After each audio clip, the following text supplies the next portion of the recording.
yang menarik di sini begini. Jadi untuk memahami tentang sejarah Turki itu adalah pertama-tama kita harus lihat bahwa dunia itu zaman dulu Allah bagi bukan timur dan barat, tapi Allah bagi utara dan selatan. Nah, utara dan selatan, dan Allah membagi utara dan selatan itu dengan deretan gunung. Nah, coba lihat nih. Dari sini nih ada gunung tuh. Ini kan gunung. Nah, di sini gunung, sampai kemudian sampai Cina nanti juga gunung. Jadi dari timur sampai ke barat semuanya gunung semua. Nah, kenapa dibatasin dari utara sampai ke selatan gunung? Karena di utara ini ada sesuatu yang berbahaya, sehingga mereka nggak boleh ganggu yang sebelah selatan. Nah, apa yang berbahaya? Ceritanya begini. Pas dulu Nabi Nuh itu kemudian setelah selesai banjir besar, berdasarkan dalil-dalil Israiliyat. Jadi dari Israiliyat itu diambil daripada Alkitab, diambil daripada kemudian dalil-dalil yang lain, kemudian diceritakan ulang. Kalau kita orang Muslim kan menganggap bahwa dalil Israiliyat ini, dalil-dalil yang bukan berasal dari Quran dan hadis ini, kita bisa terima, tapi kita juga tidak bisa percaya secara total. Tapi bisa dijadikan sebagai informasi. Contoh, apa saja informasinya? Salah satunya adalah bahwa setelah selamat itu Nabi Nuh punya 3 anak yang selamat, diceritakan yang laki-laki, Sem, Ham, dan Yafid. Namanya siapa? Sem, Ham, dan Yafid.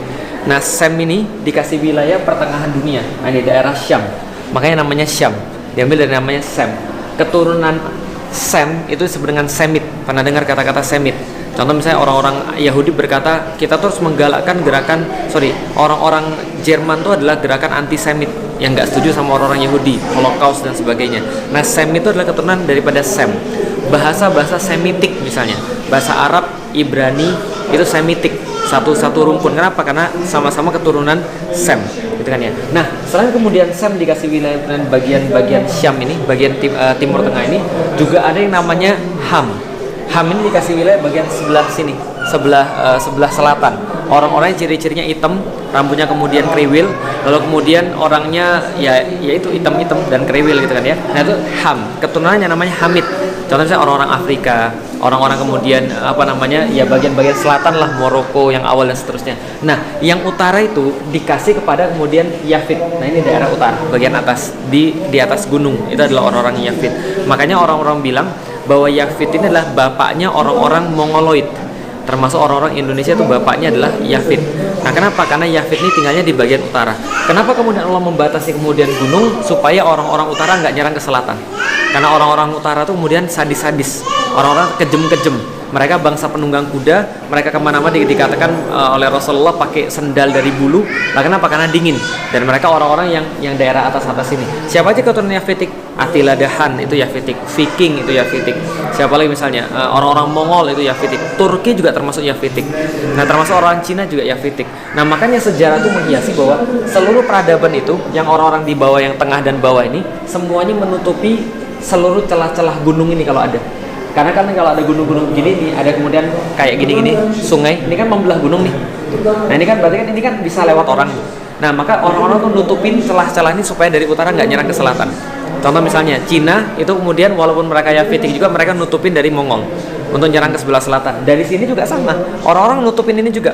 Orang-orang Itali, daerah Eropa sana juga nutupin dari atas. Kalau pernah baca Asterix dan Obelix itu juga sama kan.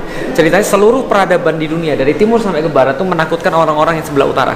Karena orangnya kejem-kejem, orangnya sadis-sadis, orangnya pintar perang. Nah, ceritanya pada satu waktu pernah baca tentang Zulkarnain. Zulkarnain belum tahu? Al-Kahfi pernah baca? Surat Al-Kahfi terakhir tentang Zulkarnain kan. Zulkarnain disuruh Allah ke timur, suruh Allah ke barat. Ujungnya Allah suruh ke tengah.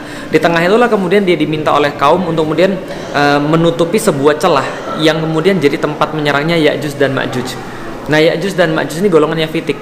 Jadi dari utara ke selatan juga. Maka dia kemudian membangun, kalau teman-teman baca di dalam Al-Quran, sebuah casting dari tembaga yang kemudian dicor, lalu kemudian membentuk tembok yang nggak bisa dilewati oleh orang-orang Ya'juj dan Ma'juj, gitu kan ya. Nah, ketika kemudian dia buat tembok itu, ada golongan Ya'juj dan Ma'juj yang tertinggal. Bahasa Arabnya taroka itu meninggalkan, yatruku turkan, taroka yatruku turkan, turika ditinggalkan. Akhirnya itulah kemudian dikasih nama Bani Turk, yaitu adalah orang yang tertinggal. Ketika kemudian Zulkarnain kemudian ngeblok itu kemudian untuk supaya Ya'juj dan Ma'juj nggak bisa nyerang. Nah, itulah bangsa Turki. Bangsa Turki ini kemudian berdasarkan hadis Rasulullah SAW, itu kata Rasul, orang Turki dibagi 3. Ada yang kemudian tetap dalam agama nenek moyang mereka, ada yang kemudian memerangi Anda, ada yang kemudian masuk Islam lalu kemudian membantu Anda. Nah, inilah Turki yang kita katakan sekarang. Makanya Rasulullah SAW bilang, watarku turka idza tarkukum. Jangan ganggu orang-orang Turki, tinggalkan orang-orang Turki selama mereka meninggalkan kalian. Nah, kenapa? Karena mereka pintar perang. Nah, orang-orang Turki itu asalnya dari sini, dari daerah sebelah timur, yang sekarang kita kenal dengan nama Xinjiang. Itulah kemudian daerahnya orang-orang Turki. Makanya kita lihat sebelah situ yuk. Ini kan Cina nih, ya kan ya. Ini kan Indonesia di bawah sini. Nah, ini kan Xinjiang. Daerah sini nih kemudian orang-orang Turki banyak beremigrasi. Jadi kalau sekarang teman-teman lihat ada kasus di Uighur gitu kan ya, bukan Uighur, Xinjiang, orangnya nama Uighur. Kalau tempatnya namanya Xinjiang. Nah, ini dari sini kemudian mereka beremigrasi ke sini semua. Kenapa? Gara-gara tekanan orang-orang Mongol. Jadi ketika Mongol tuh melebarkan wilayahnya, Mongol tuh kan sepupuan sama Turki. Nah, kenapa? Kan sama-sama Bani apa tadi? Semham Yafet. Mereka kemudian beremigrasi ke sini. Lah itulah yang awalnya dipimpin oleh Bani August itu. Bani August kemudian sampai ke sini bersentuhan dengan Abbasiyah. Awalnya lebih awal lagi mereka bersentuhan dengan Khulafaur Rasyidin ketika zamannya Utsman bin Affan. Tapi Utsman bin Affan nggak terlalu ngereken mereka. Tapi mereka bersentuhan pada khususnya ketika di sini ketika ada Khilafah Abbasiyah. Nah, Khilafah Abbasiyah itu merekrut mereka menjadi tentara-tentara yang sangat terlatih sekali. Karena orang Turki kan pintar perang dari awalnya, pintar perang, sadis, kejam dari awalnya. Mereka pokoknya kuat lah dari awal, maka direkrut jadi kemudian tentara-tentara perang, lalu kemudian ditempatkan di perbatasan-perbatasan. Kita lihat ya, ini kan kemudian asalnya mereka. Di mana mereka bersentuhan? Nah, daerah sini sudah Persia. Persia sudah ditaklukkan Islam, bersentuhan dengan Islam mereka. Ketika sudah bersentuhan Islam, ditempatkan ke daerah-daerah perbatasan untuk menjaga perbatasan-perbatasan. Dari situlah kemudian muncul Turki Saljuk. Karena ada dua Turki ada dua, satu Sunni, satu Syiah. Yang Syiah itu Bani Buwayhid, yang Sunni namanya Bani Saljuk. Jelas ya, dari situ ceritanya sudah sampai di sini ya.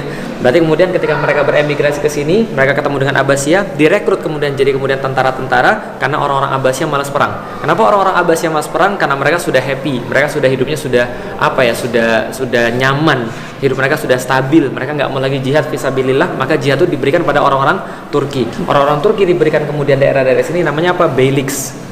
Nama kegubernuran lah kira-kira begitu. Nah, akhirnya beylik ini ada yang kuat kemudian jadi satu, membentuklah kesultanan. Nah, jadi Saljuk Sultanate of Rome namanya. Kenapa Saljuk Sultanate of Rome? Karena langsung bersinggungan dengan Bizantium, langsung bersinggungan dengan Romawi. Karena waktu itu di Eropa Romawi ada dua kan ya. Romawi terpecah jadi dua, satu Romawi sebelah timur, yang dua adalah Romawi sebelah barat. Romawi sebelah barat ibu kotanya adalah Roma, Romawi sebelah timur ibu kotanya adalah Konstantinopel. Gitu ya.